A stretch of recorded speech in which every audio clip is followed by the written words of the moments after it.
àti rí àwọn nǹkan tó ṣẹlẹ̀ ní Yewa, Èkìtì, Kogi ní Ẹ̀gbẹ́ àti àwọn tó ṣẹlẹ̀ ní ilẹ̀ Yorùbá, àti rí pé fìrí ogun ti wọlé. Ìdí ẹ̀ la fi pe àpéjọ yìí kí àwọn ààrẹ ìkànsù gẹ́gẹ́ bí olórí ogun ilẹ̀ Yorùbá láti sọ fún àwọn ọmọ Yorùbá pé kí a ṣọ́ra ká wo agbègbè wọn dáadáa ní àti rí fìrí o. A ti wá gbọ́ àwọn nǹkan wípé àwọn jàǹdùkú yìí wọ́n ti wọ ilẹ̀ Yorùbá tí àwọn olóyìnbó ń pè ní infiltration. A ti wá gbọ́ pé tírélà tó wá fi kóyàn wá ní abẹ́ tírélà yẹn àwọn nǹkan ìjà ló wà lábẹ́. Àna ọ̀pọ̀lọpọ̀ àwọn èèyàn tó ń kó wá kì í ṣe ara Nàìjíríà nìkan, Chad àti Nigeria.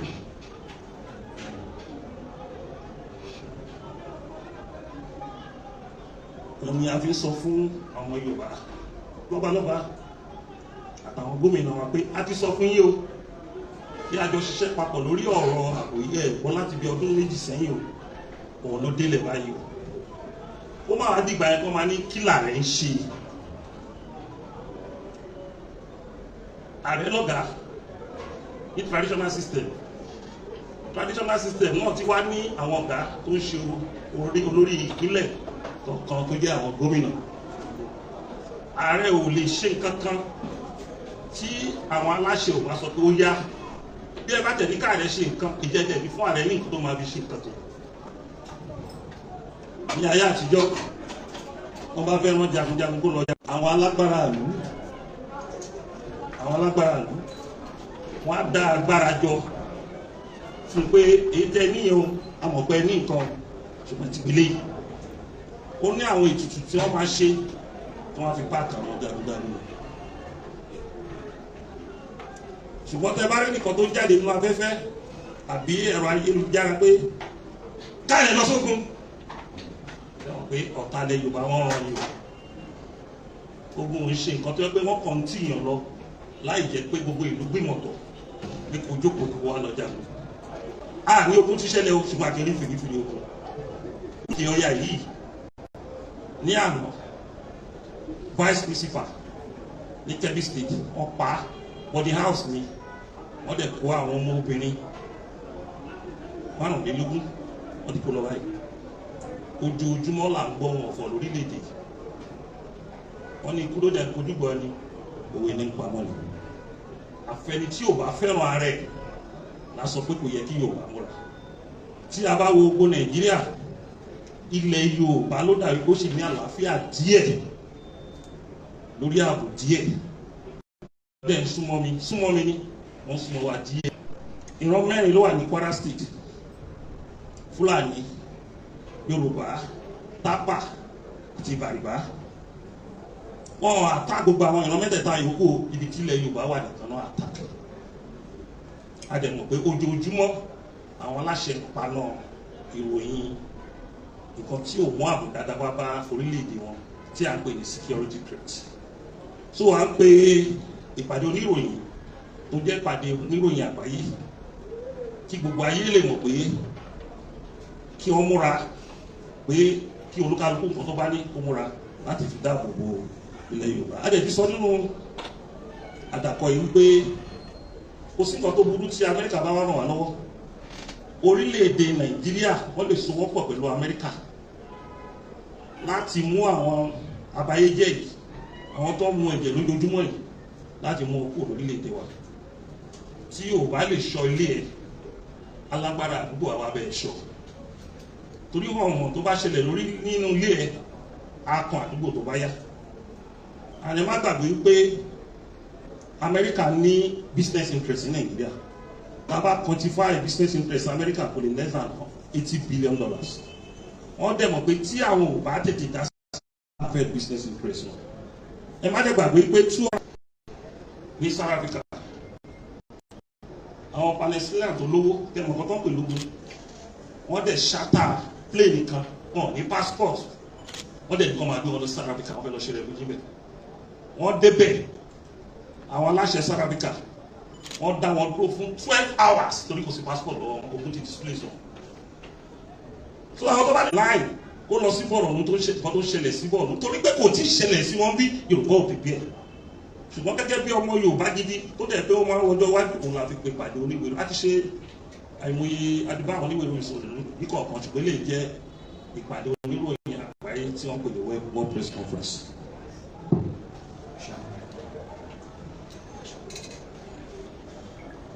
Any question? Sir, you made mention of the fact that you try to speak with you wrote to the governors, but up to today there has been no response. Did the fact that could it be that you didn't press order? That is why the governors failed to respond. And also you made the mention of proposing a summit of stakeholders in Yoruba land. What is that about? And how far have you gone with this? When you are ordinary security should be the major responsibility of the governor. Every governor have their own security votes. Every local government shall have their own security votes. I did not take any salary. I was not being given a salary or being given the security votes. And the normal procedure of informing authority is to write a letter to them. Because if you speak on public, they may deny or they will not read that news. So I've written a letter, which is normal procedure. And after I wrote that letter, more than 100 times interview, we have reflected in many press statements we have issued. And I think they are being reluctant to do it. Or maybe they are having the illusion that, impression that maybe we want to do their job for them. But a good traveler who is most exposed in a developed world, security, protection of life and property is not saddled with the responsibility of the government alone. In most of the developing countries, all hands always be on deck to protect life and property. The retirees always being useful for intelligence for the government. Taxi drivers, artisans, always being useful. Opinion holders, always being useful. So if you underrate anybody that you can partner with to secure your state or your local government, that means the person in the helm of affairs is not security. Because one information can save millions of lives if you have the access to that information. So I've taken normal procedure by writing all the governors. Now there is need for us to partner on the issue of security. I have my followers on ground. I have a Southwest security stakeholders, which comprise about 14 different organizations who have a very good antecedent on the issue of security. The Yoruba People's Congress is there that have the followers of about 7 million people. So what do you want? We don't need to politicize the issue of security. If you are politicizing the issue of security, you are working against yourself on the basis of image and even your political future. Okay? Any other question?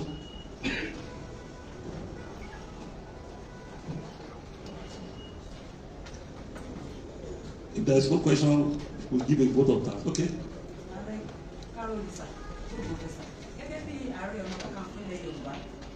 Ṣé ẹ̀yin àwọn pé bóyá tí àwọn olóyè ńláńlá nílẹ̀ Yorùbá àti àwọn ọba aládé tí wọ́n bá parapọ̀ tí wọ́n pe àwọn òrìṣà bíi Ṣàngó Olúkòso, Ọya àti àwọn òrìṣà ńláńlá nílẹ̀ Yorùbá, ṣé àwọn òrìṣà yìí ṣé wọ́n lè gbèjà wa ní dípò kí a lọ pe àwọn ará US láti wá fáìtì wa sà? Tó bá ní ká pe òrìṣà, àwọn ọba pe òrìṣà, àwọn náà ti máa pè lábẹ́lẹ̀ o. tó rí ló pọ̀ jù àwa tá à ń sọ̀rọ̀ yìí nǹkan tá à ń ṣe lábẹ́lẹ̀ kí ààbò wọ ilẹ̀ Yorùbá mi ò lè sọ síta o torí mo mọ̀ pé tó bá dágbáwó wọn ò ní lọ fèsì àwọn gómìnà náà ìgbà yẹn láwọ̀ pé ààrẹ ló lórí ogun nígbà tó ń pín owó ní state house ń sì hàn wọ́n pé ààrẹ ló lórí ogun ìgbà tó ń wọ agbádá lọ fílà tó ń gba national award wọn ò gbá ààrẹ ló lórí ogun ṣùgbọ́n tó bá dá páwó ààrẹ náà máa kọ́ pé ààrẹ kí ló máa ṣe o mo ń ṣe ọ̀gbà tó yẹ kí n ṣe mo dẹ̀ bá àwọn ọba kan náà ń ṣe ṣùgbọ́n mi náà làdúrà tó máa gbà bíbélì sọ pé ọlọ́run sọ pé èrò ẹ kọ́ ni èrò mi ọ̀nà tí wọ́n fẹ́ gbà kọ́ ni ọ̀nà mi ta ló mọ̀ bóyá ibi tí gbígbàdúrà tá a gbà lábẹ́lẹ̀ ọlọ́run fi gbé Amẹ́ríkà lè di pé kọ́ wá gbèjà wa gbogbo bàtọ́lẹ̀ yẹn máa ń gbèjà rẹ o ọlọ́run máa ń rí rán olùgbèjà wa láti ọ̀nà tó jì kó wá gbèjà wa ló wà ní ọ̀rọ̀ yìí ṣe bá wa lọ ń gbèjà Sierra Leone nígbà tí wọ́n ní wàhálà nítorí pé alágbára ìlú wọn lọ ṣe bá wa lọ gbèjà Liberia ṣe bá wa lọ ṣe peacekeeping ní Somalia kí ló lè ní ọ̀rọ̀ yìí ṣe bá American soldier máa wá train àwọn soldiers wa amóye ìgbà tó wá train àwọn soldiers wa ọ̀rọ̀ tó wà lẹ̀ yìí bẹ́ẹ̀ bí ṣe rí bá Amẹ́ríkà ṣe yàn pé kò lè bá wọ́n ju 3-4 days lọ wọn ò dẹ̀ ní ṣe on floor attack airstrike ni o the base of these criminals wọ́n kọ́ bá wa ṣẹ́ẹ̀lì bíi 15 ọ̀nà àlà mọ́ta máa yí nǹkan ká máa yí nǹkan yín o sọ pé àwọn ọ̀dà máa yí president wọn pé kò àkàbẹ́bù president wa ti sọ kò dẹ̀ deny ẹ̀kú máa kàn sọ ní Arise TV ó lọ nítorí bá dá sí ọlọ́mọ apá ọ̀hún. Human says it. She's from the north. Well, the civil footer come from the presidency pé irọ́ ni woman yẹn pa láti bí ọdún kan sẹ́yìn. President mọ ewu tó wà mẹ́ wípé tóun bá ní kóun step on toes àwọn alágbára tó cause insecurity it may cause him a lot because ọ̀rọ̀ insecurity Nàìjíríà ó kọjá ọ̀rọ̀ terrorism ó wà mọ́ economical. Ẹni pé mo reflect pé gbogbo national forest wa òun ni solid minerals wà bẹ́ẹ̀ unconfirmed reports sọ pé even our former head of state unconfirmed reports our retired generals unconfirmed report pé àwọn náà hate àwọn people wọ̀nyí láti pay now sí gbogbo ibi tí gold diamond solid minerals wọ́n wà ìlú tó bá ti ní wọn á kógun jà wọn á lé àwọn aráàlú yẹn kó níbi tí kìíní yẹn wà torí gbogbo ibi tí àwọn substance yìí wà tí gbogbo solid minerals wà máàpù yẹn wà lọ́wọ́ ẹni gbogbo ibi tí solid minerals wà òní security threat wà Zamfara gold and the gold in Zamfara ocean láti Zamfara títí dé Kaduna north tẹ̀lé yẹn rò pé wọ́n ní mineral solid mineral tí north ní àbí 20% in the south. Mustapha sọ only there was one solid mineral called California. Only a gram of that California is about $27 million, which a gram of gold will take to 20% gram of that California. It's in Borno State. That's the beginning of Boko Haram. They were mining that California to cause security threats. Resources were going to be too illusion. And then bamboos àwọn Niger Delta and go JTF sí wọn lọ́rọ̀ pé wọn ò gbúdọ̀ ṣe bọ́ǹkì bí o support bọ́ǹkì o. Why are you protecting oil without protecting solid mineral? There was a time that El-Rufai saw wípé the solid mineral in Kaduna, South Africa, that the project that has the largest solid mineral in Africa did not have 20% of the solid mineral in Kaduna State only. The major income revenue of South Africa now is solid mineral. And what is the budget of South Africa this year? The budget of South Africa is $140 billion. And the budget of Nigeria is $34 billion. Where are they making that money in South Africa? The major money they are making it in solid mineral. Because they coordinate it very well. They did not allow mafia to thief it, sell it privately. The money is going to national treasury. But in Nigeria, the money is becoming wasteful to individual. And the individual create artificial insecurity. And the president cannot confront them. If the president cannot confront them, we need an extra help. We should not be talking about religion. God did not know the difference between Christian and Muslim and traditionalists. What is happening? What happened in Babana? Majority of the people that was killed in Babana were Muslim. But the major thing is that we need international assistance, even beyond America. Because I don't know any country that can accept our refugees. If there is a crisis or war in this country, 250 million people. We should not politicize this issue. Anybody who comes from Middle Belt, we not say Trump should not come out, we should not come and assist them. You don't know what will happen tomorrow in Middle Belt, especially Benue State. You don't know what will happen in Plateau tomorrow because of threats of life and property.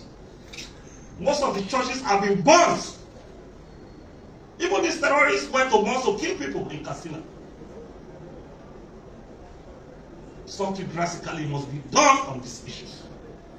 You don't need to pretend. This is a country that they don't want truth. They prefer to be dying slowly because of political issues. It's when you have your life that you can play politics, when politics arise.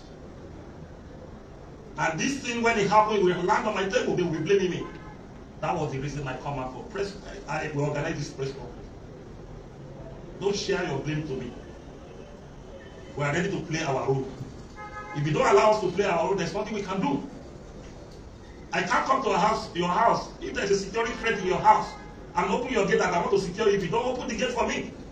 The governor of the state is in charge of the gate of any state. Any individual cannot intrude to the security attention of that state. That person will run into trouble. It's only a stark illiterate,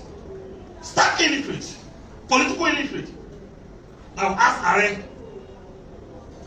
to go and invade any community without the permission of the Oba, without the permission of the local government, without the permission of the area commander, and the governor of the state. I'm not.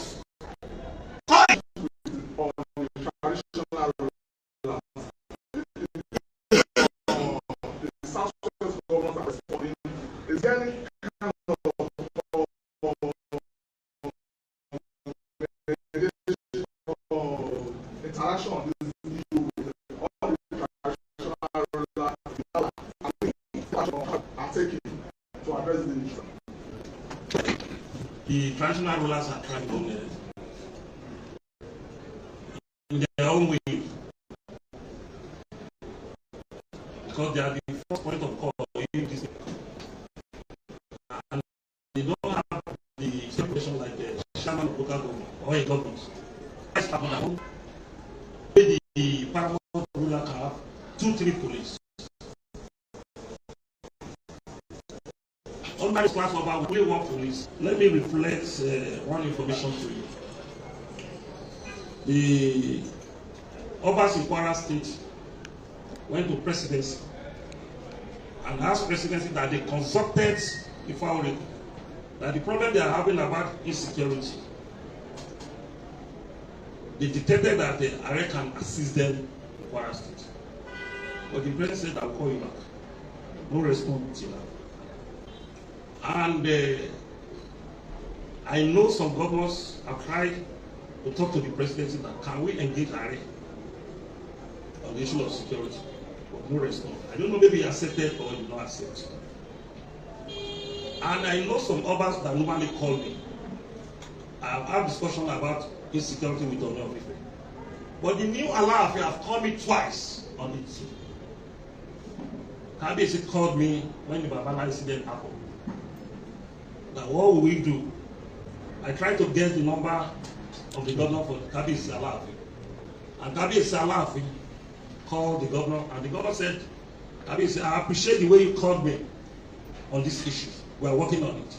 But they have approved second mechanized division army, second mechanized division, Nigeria Army in Ibadan, to assist us in Labala. I think that was one of the reasons that the issue come down drastically to Kwara State now. And 3 weeks ago, Kabiyesi called me on this issue again, but I won't discuss what we discussed on the issue of insecurity. And other members too, from Yewa, they have called me that what can we do about this insecurity? But the answer from my own side that they talk to the government, let us partner with them. So the Obas in their Council of Obas is always been in the agenda of their meeting to discuss the issue of insecurity. But everything lies on the tables of the president and the governors. There is limits Oba can do. If Oba arrange a vigilante, the chairman of local government did not support it, the governor did not support it. Eventually, the criminal was being killed. If the government had the interest on that criminal, the Oba will be in trouble. Not only Ali, will be in trouble. Some of our Yoruba people in diaspora, they will just say in social media, say, what is Are doing? The question we always ask, you form a vigilante to go and arrest criminal without reporting it to Metropolitan Police. Here, we are turned to Banana Republic. You should not have the impression that you can take law into your hands. Just like says, what is Are doing? They forgot that the array of Oyo Empire, not the array we have now. The sovereignty did not lapse on the hand of Alaafin anymore.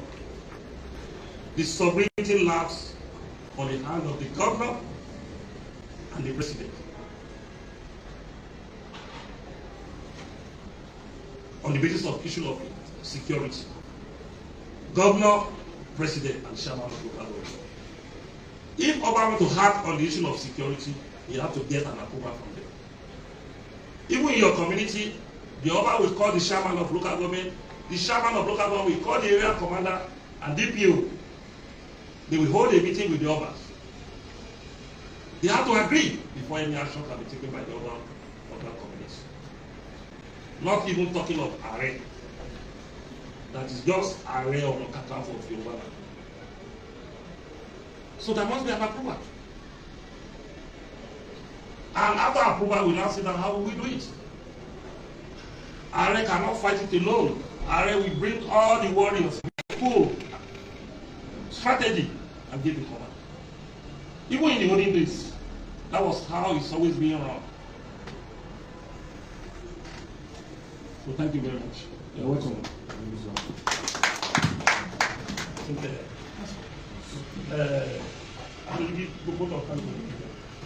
On behalf of the 15th Island of Camp of Yoruba, on behalf of the 15th Island of Camp of Yoruba Land, Iba Gani, Abiodun, Ibi Adams, and the entire Are of Camp of the Council, gentlemen of the press, I want to sincerely express my heartfelt gratitude to you all for attending this press conference, and I'm sure that when next we call you, you'll come again.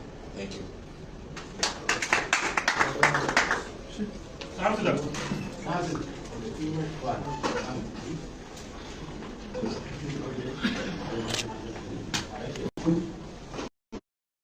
Ẹ bá mi fún bàbá ní àtẹ́wọ́ tó rìn.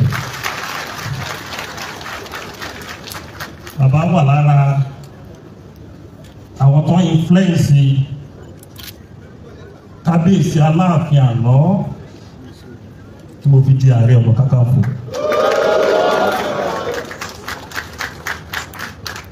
Kò sí nǹkan tí Aláàfin àná máa ṣe tó bá jẹ́ nǹkan tó jẹ́ ìtàn, tó jẹ́ nǹkan tó ní àmì ńláńlá tí ò ní sí kọ́nsẹ̀tì bàbá Bishop Ládìgbò. Wọ́n rántí ọjọ́ yẹn nígbà tí wọ́n kọ lẹ́tà tí wọ́n fẹ́ fún mi proclamation. Wọ́n ní Bishop lọ́wọ́ lẹ́tà yóò. Bàbá wò tán, wọ́n ní ó ti wọ̀ ókè, wọ́n ní lọ tún wò. Bàbá ní ó ti wà ókè, àwọn títí tún wò. mo rí bí bàbá ṣe ṣe pé ọjọ́ yẹn ló yẹ kán fún mi lẹ́tà yẹn ṣùgbọ́n ọjọ́ kejì ni kábíyèsí ló lè lé sí lẹ́tà yẹn mo dúpẹ́ lọ́wọ́ yín bàbá o mo dúpẹ́ o àwọn ọmọdọ́mọ yín alálùbáríkà o alálẹ̀ Yorùbá gbè yín ṣẹ̀dálẹ̀ Yorùbá gbè yín o àti lágbára láti sẹ̀sọ́ orí tẹ́ ṣe fún wa ṣùgbọ́n Ọlọ́run á fún wa lágbára. ara àwọn tó ń pàṣẹ ìpínlẹ̀ Èkó nínú òṣèlú àgbà òṣèlú ní ilẹ̀ Yorùbá nínú àwọn tó ń pàṣẹ àwọn ẹgbẹ́ tó lókòó nílẹ̀ Yorùbá tó jẹ́ bàbá wa Anthony Adébóyè bá mi fún ọ ní àtẹ́wọ́.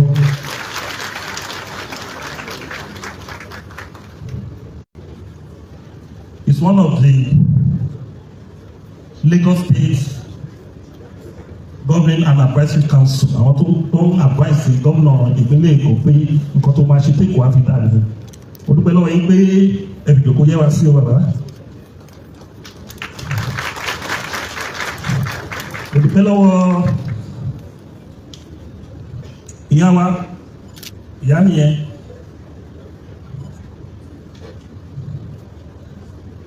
Chief Mrs. Bọ́lá Dàwátì MFR àwọn tó bá sọ pé deposit of contact ìyá ẹ̀ ló ń jẹ́ bẹ́ẹ̀ ní Nàìjíríà àti ilẹ̀ Yorùbá.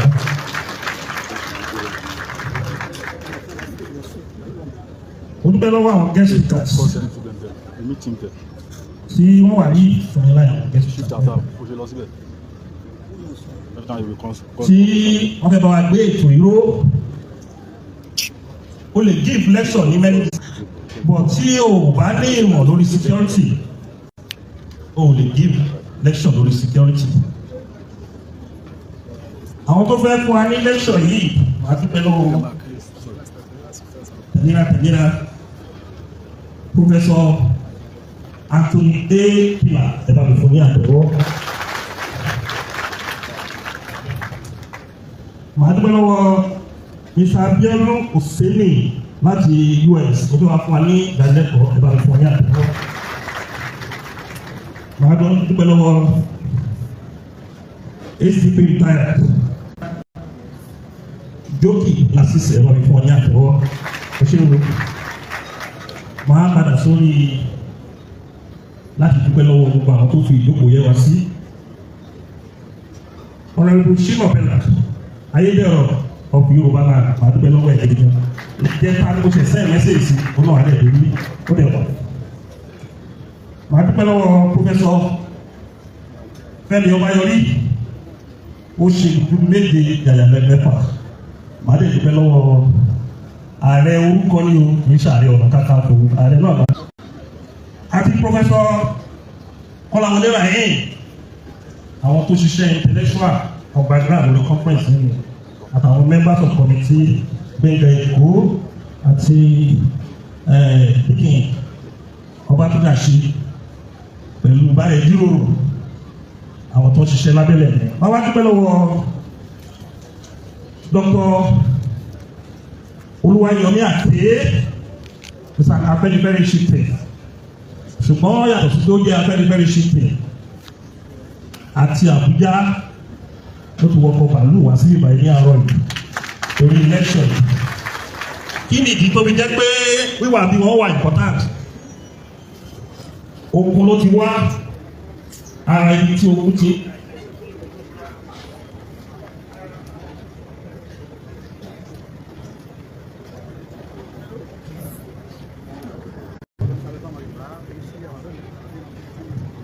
ara ibi tí ogun ti jà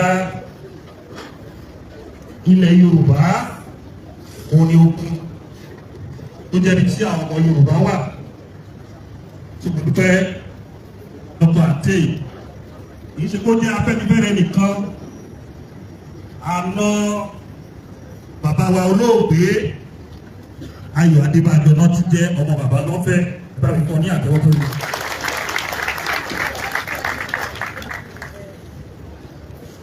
wọ́n á dúpẹ́ lọ́wọ́ àwọn Yorùbá wa ní Ṣẹ̀kírì àwọn Ìṣẹ̀kírì wọ́n wà bíbà èyí tí Dr. Patrick Dọ́ọ̀ wọ́n pè ní ṣẹ̀kírì ọmọlúwàbí fún ọ bá fún ọ ní àtẹwọ́.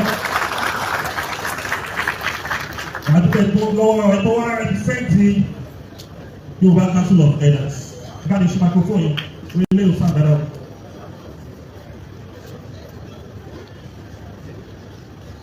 ẹnìyà Ọládàpọ̀ Oyèwọlé ẹ̀bà lè fún ọ ní àtẹwọ́. tẹ́lẹ̀ àwọn ẹgbẹ́ yìí àwọn ẹgbẹ́ àgbàdo ilẹ̀ Yorùbá tí wọn ò bá sí lórí ìjókòó àwọn ọ̀kan tá à ń ṣe bíbá yóò ti pé wọ́n wá jókòó tì wá ẹ̀ńdọ́sẹ̀ wípé gbogbo ẹ̀yẹ gbẹ jagunjagun àwọn yìí.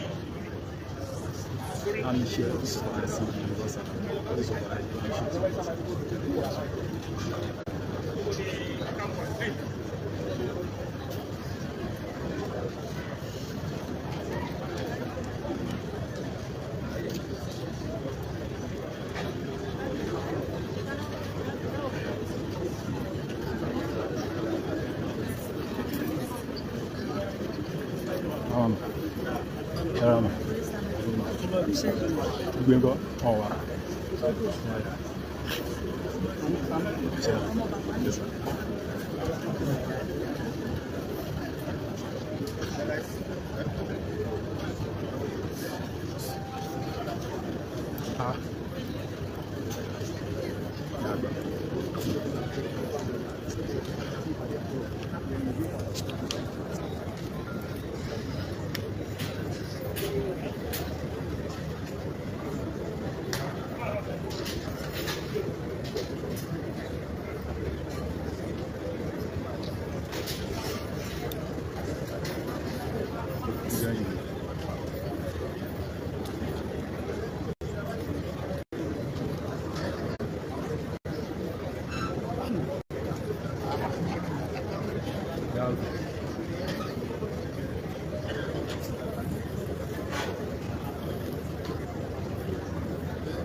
má bínú jẹ́ ìrọ̀rùn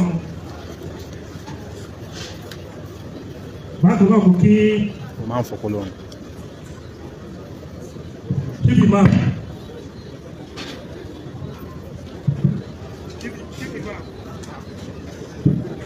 kò kí tíbi máa Yorùbá là tó wà ní Ìlọrin ní Kwara State kò kí Dr. Olúmídé Phillips and Dr. Fáyẹmí Fátúndé Ifákáyọ̀dé tó wà ní lórí Ifá Religious Association mo kí Dr. Gbìtẹ́ Adégòkè láti Ògbómọ̀ṣọ́ mo kí Imam Ibrahim Tijani tó gbàdúrà fún ẹ wá dé ibi tí àwọn orí ayé wà.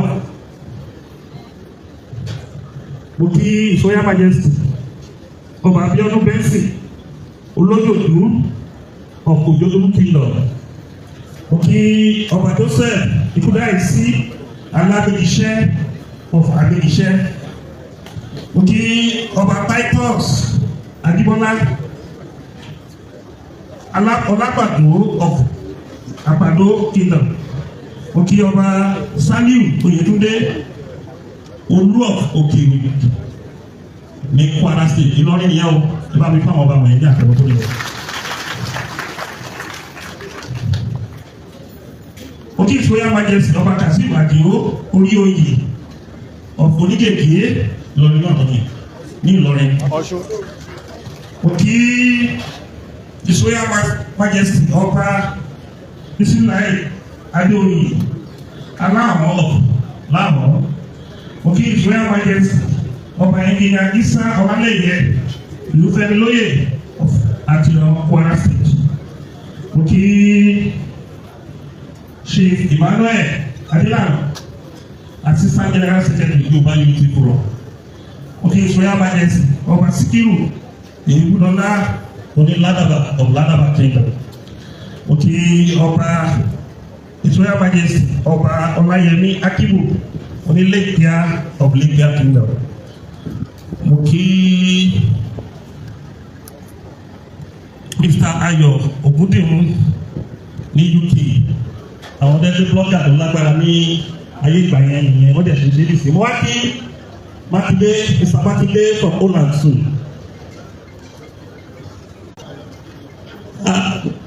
Mo kí Comrade Shitsu Amitolu láti Ọ̀ṣun State. Àbálọ́lá ní expect me.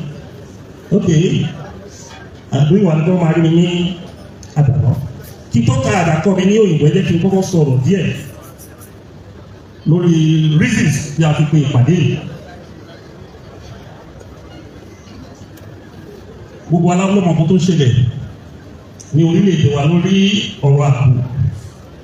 Tí ẹ bá dẹ̀ wò ọ̀rọ̀ ààbò ti mẹ́hẹ̀ láti north east, north west, north central. Ó ti wọ ibi tí àwọn Yorùbá wà ní Kogi àti Kwara. Tí ẹ bá dẹ̀ wò ọ̀kan tó ṣẹlẹ̀ ní Plateau State, 21 villages ni àwọn Fúlàní tí ó bá mọ́ wá ọ bọ̀rọ̀ ká ètò jẹ́ Plateau. Wọ́n ti gbà lọ́wọ́ wọ́n dẹ̀ ti ṣe ìdórúkọ yẹn sí Fúlàní yẹn ní Plateau State. Wọ́n gba villages yẹn, wọ́n lé àwọn aráàlú kó bẹ́ẹ̀, wọ́n wá ṣe ìdórúkọ yẹn sí Fúlàní.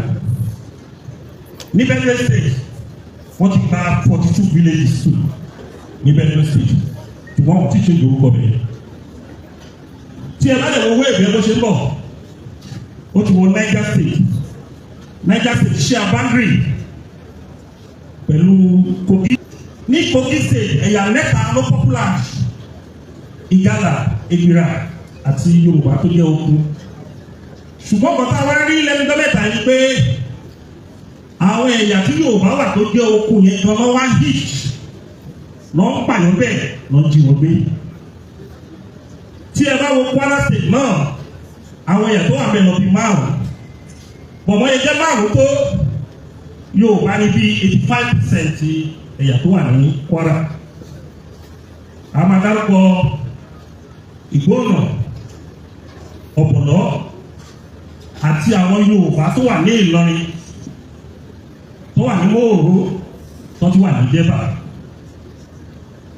Láti bí oṣù mẹ́rin sẹ́yìn sí, rí pé ibi tí àwọn Yorùbá speaking community wà làwọn bandits ní attack almost daily basis.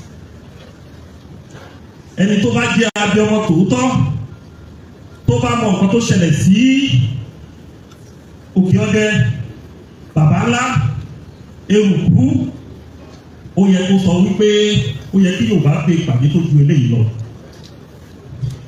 Tí ẹ bá dẹ̀ wò Ondo State mo ti wá, àìmọye nǹkan tó ń ṣẹlẹ̀ ní àkókò táwọn mídíà ò gbé.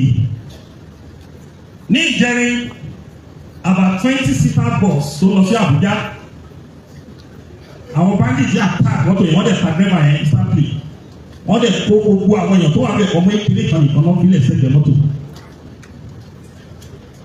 Wọ́n sọ àwọn ọmọ tó ti di ọ̀sẹ̀ méjì lọ́wọ́. Ní Ìjẹ̀bú bí wọ́n ti ń fọ́ òkúta tó ń ṣe kwárí. Àwọn òyìnbó méjì tó wà bẹ́ẹ̀ wọ́n gbé wọn. Bẹ́ẹ̀ èyí tí mídíà ò gbé tó ń ṣẹlẹ̀ káàkiri. Gbogbo ayé náà máa sọ pé kí làrẹ̀ ń ṣe?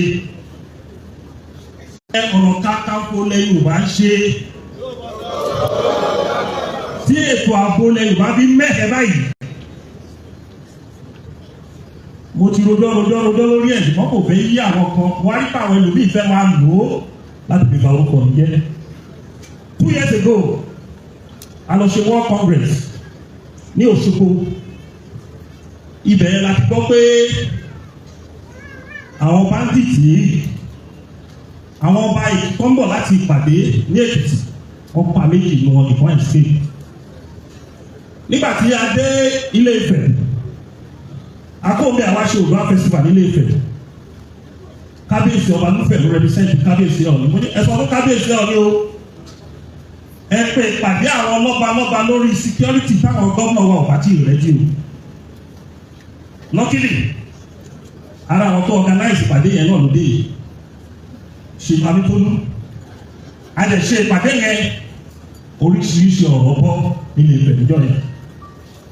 Nínú kan náà àwọn ọba tó escape yẹn ó sọ̀kan tó jó òun rí tí ọba Yorùbá ní àjẹsára wọn ò bá dẹ́kun ẹ̀yìn ẹ̀ ọba pa ní lórí àtàkì ìgbà tó sọ̀kan tí wọ́n pẹ́ pàdé o kò wá bẹ̀ fún ojú ara wọn. Wọ́n fẹ̀sẹ̀ lọ àti kò pé ọ̀nà wo la fẹ́ gbé gbà. Èyí tó wá ń ṣẹlẹ̀ nígbà yẹn wá kéré sí nǹkan tó ń ṣẹlẹ̀ báyìí. Wọ́n ní ẹ̀yin Yorùbá lọ pé ibi kan fọlọ́ má gòrí lójú. Ẹ má ṣe dòwe yẹn. Torí ẹ̀ lómi à ń ṣe dòwe yẹn kó ṣe sọ yẹn.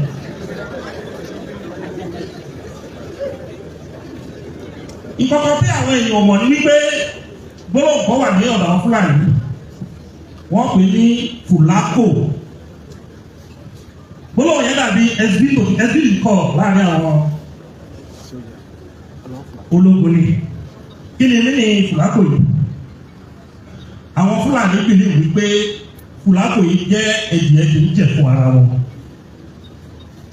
O lè rò pé Fúlàní kan wà ládùúgbò ẹ tí ò ṣe bandit. Ṣùgbọ́n tí ó bá rí pé bandit àbí terrorist wà àdúgbò yẹn kò ní tú àṣírí wọn torí pé kóòtù kí ni wọn ni pé Fùlákò ẹ̀jẹ̀ ń jẹ̀ fún ara wọn. So ìdí tí àwa Yorùbá gbọ́dọ̀ fi múra nìyẹn. Gbogbo ẹgbẹ́ tó wà bíbà yẹn lóòótọ́ ààyè tó gbogbo ẹgbẹ́ wọ̀nyí wọ ìlú Èkó lè ní gbogbo jẹjà Japan. Ibò nínú ẹgbẹ́ wa aláàbí fún àwọn gúùbù yẹn ní kótà ni torí capacity hall yìí. Gbogbo àwọn ẹgbẹ́ yìí òun ni àwọn ọlọ́pàá kan máa ń lò ní local government wọn. Òun làwọn ìlú máa ń lò ní local government wọn. Ṣùgbọ́n ọ̀kan tó ń bọ̀ wáyìí ó ti kọjá ọ̀rọ̀ security pẹ́ẹ́pẹ́ẹ́pẹ́. A gbọ́dọ̀ pe ìpàdé ká ní àpérò lẹ́yìn ìpàdé yìí ká mọ bá ṣe máa meet every 2 weeks láti fèsì nǹkan tó ń bọ̀ yìí.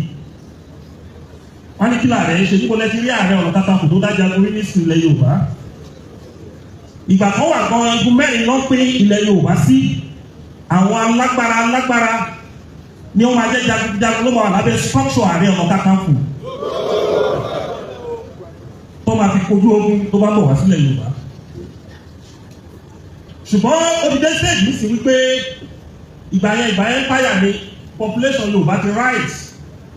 Ogun tó lẹ̀ ń bọ̀ kì í ṣe ogun gbódórógun, kì í ṣe ogun kóòkó. Ẹ bá ogun tó ń ṣẹlẹ̀ lágbàáyé Ọlọ́run ní jẹ́ká rógun ogun òdẹ̀ níwọlé Yorùbá o. Growth òun làwọn company set visa. Tẹ́ bá wo bá ṣe gẹ́ẹ̀tì brigadier general balẹ̀ ní Sambisa. Ẹ̀rí pé rocket launchers wọ́n lò wọ́n fi disorganize scope yẹn. Àwọn gómìnà ti ṣe àpérò tiwọn nílẹ̀ Yorùbá. Àwọn sátá gómìnà ti ṣe àpérò tiwọn nílẹ̀ Yorùbá. Inú àpérò yẹn gan wọn kó lórí jagunjagun ilẹ̀ Yorùbá sí pé kí ni èrò tiẹ̀ ọgbọ́n òun ló ní òsèlú tó ń gbọ́ tán. Àwa náà wá wò pé ẹ jẹ́ ká pera wa ká pe àwọn ọ̀jọ̀gbọ́n ká lè kọ́ńplimẹ́ǹtì nǹkan táwọn gómìnà yìí ṣe. Ní tòótọ́ resolution àwọn gómìnà yìí resolution tó máa help ilẹ̀ Yorùbá dáradára ni. Kò sí nǹkan tó ṣe ń yọ kúrò bẹ́ẹ̀.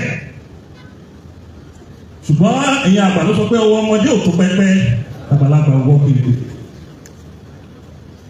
All hands must be on deck on the issue of this insecurity. Wọ́n la wípé àwọn bàbá wa àti àwọn ọ̀jọ̀gbọ́n ẹni mọ̀ yìí ò mọ̀ yìí pé kájọ ṣe àpérò lórí ọ̀rọ̀ ààbò ilẹ̀ Yorùbá. Tí máa gbà yín lásìkò púpọ̀ ẹ jẹ́ kí n ka àdàkọ mi ní òyìnbó.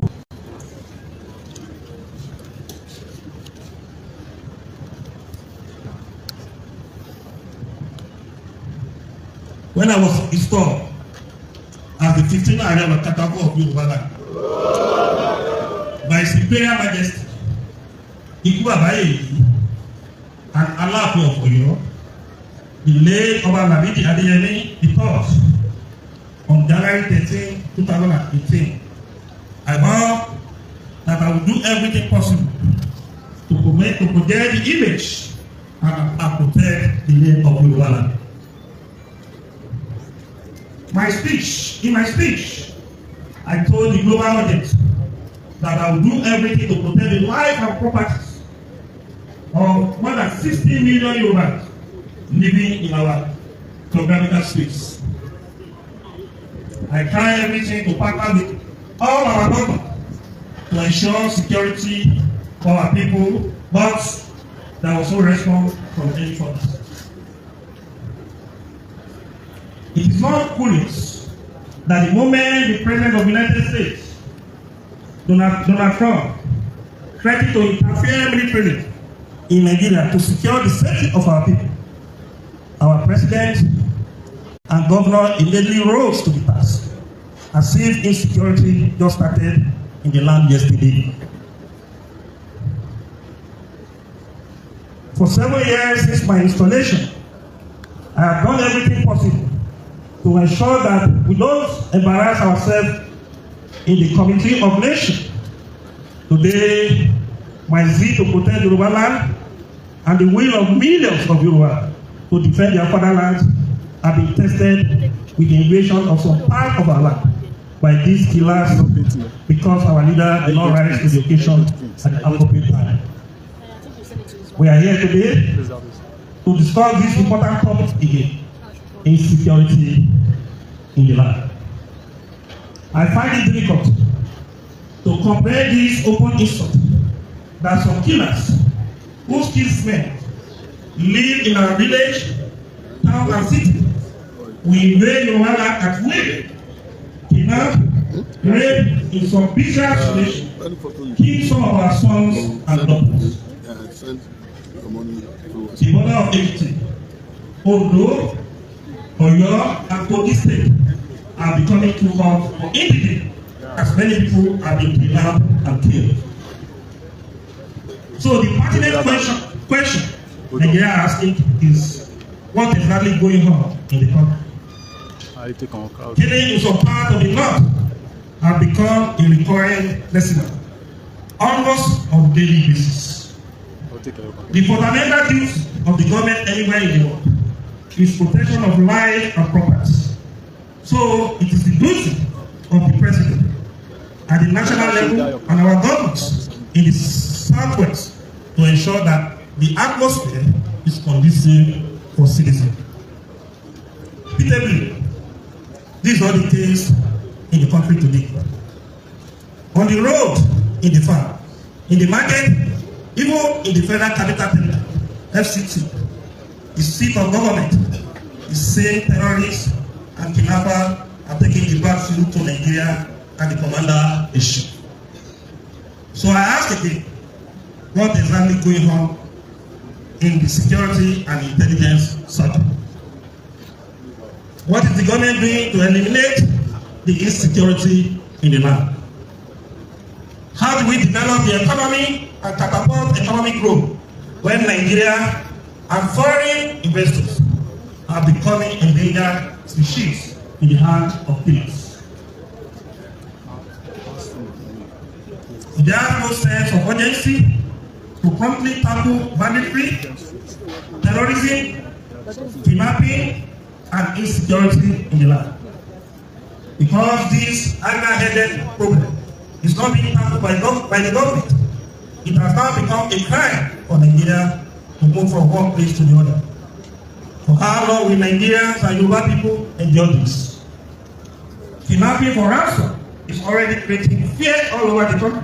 And those people need, aside currency, custom, defense, foreign affairs, and the few others. Government should handle the rest critical matter to the exclusive list in the Constitution. For example, people in Alimosho the most populous local government in Nigeria cannot go to Abuja for their basic needs.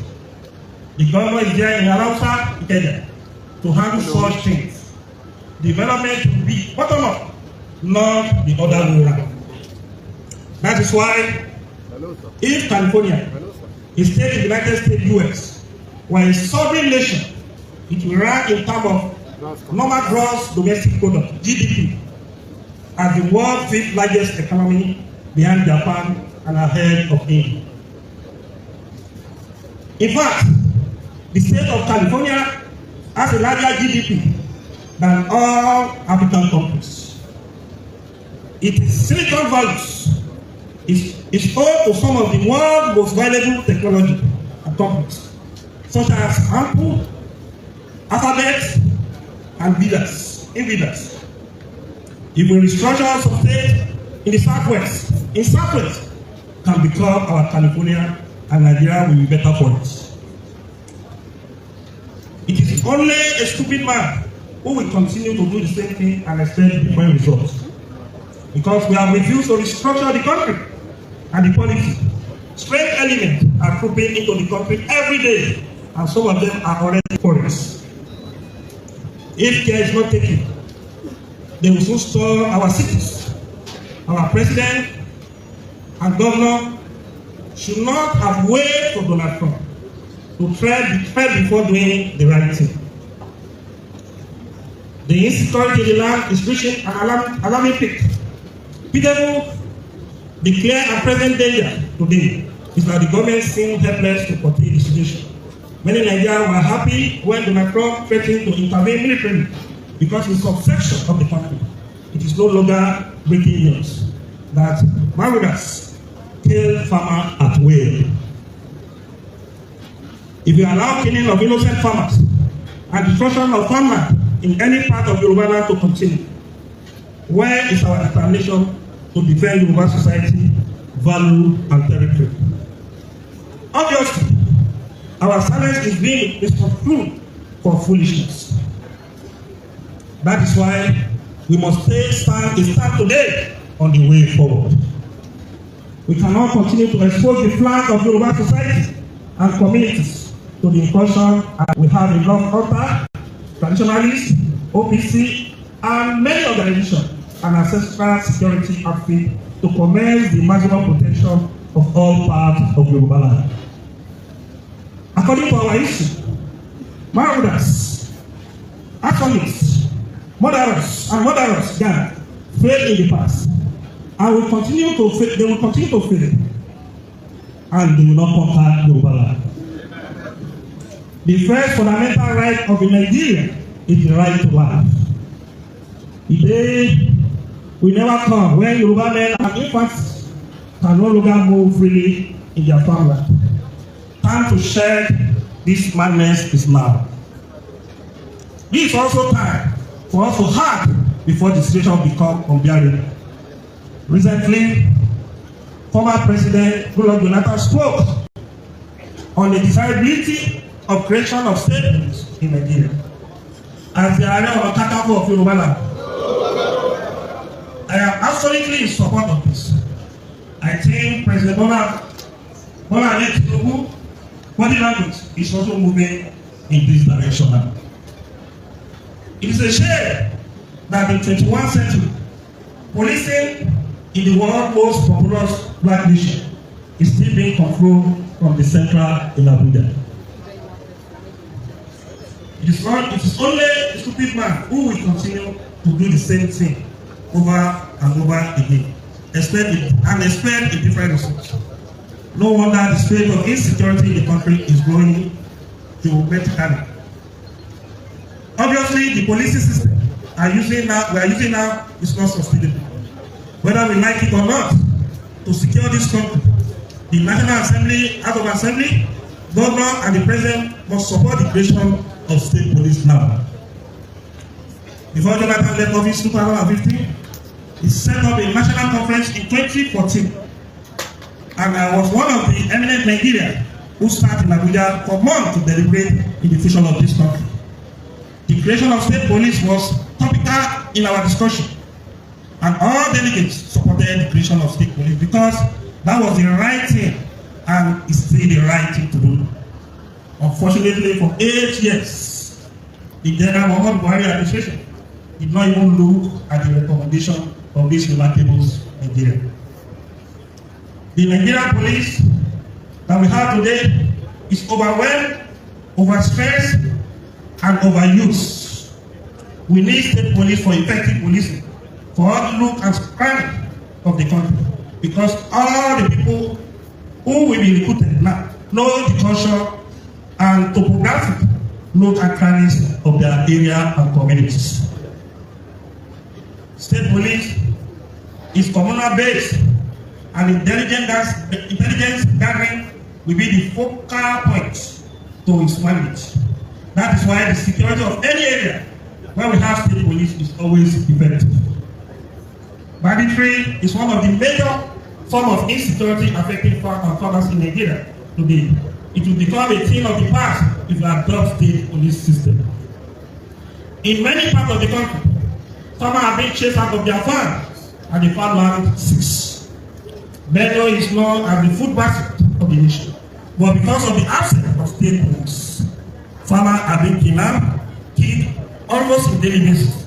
This affects food security, and today price of food has skyrocketed.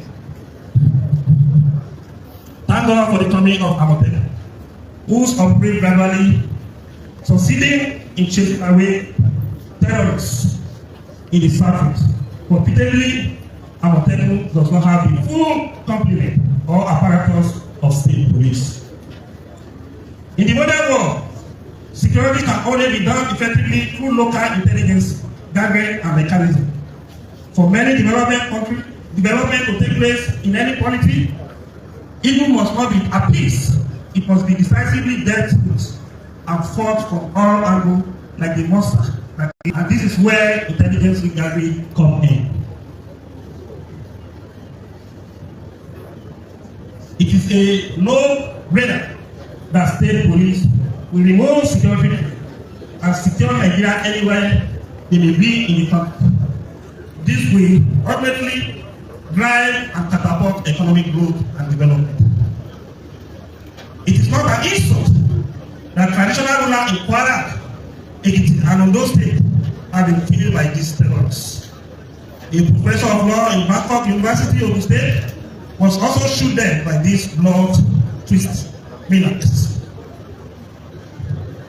Till today, the killer has not been apprehended, and the reason is very clear.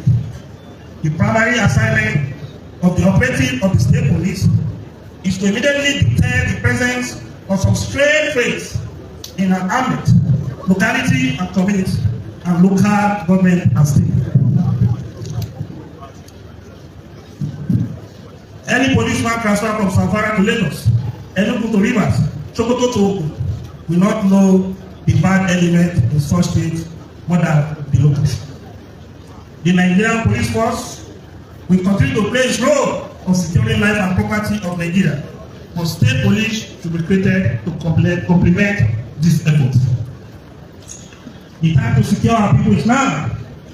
Back again.